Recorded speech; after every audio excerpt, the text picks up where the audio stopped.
गणपती बाप्पा मोरया.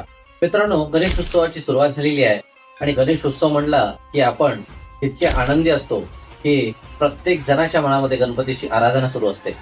मित्रांनो, गणपतीची जशी रूपं अनेक आहेत तशा आख्यायिका सुद्धा अनेक आहेत.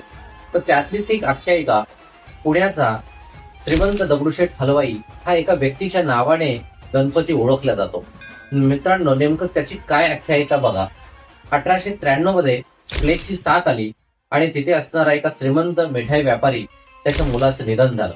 तो प्रचंड दुःखी झाला आणि त्या दुःखामधून त्याला निवारण करण्यासाठी त्याच्या गुरुने सांगितलं, तू गणपतीच्या मूर्तीची स्थापना कर. आणि त्याने गणपतीच्या मूर्तीची स्थापना केली तेव्हा पुणे शहर सर्व दर्शनाला यायचं. श्रीमंत दगडूशेठ हलवाई यांचा गणपती म्हणून ओळखला जायचा. आणि कालांतरानंतर श्रीमंत दगडूशेठ हलवाई गणपती म्हणूनच तो ओळखला जाऊ लागला. आणि असं करता करता पुणे शहरात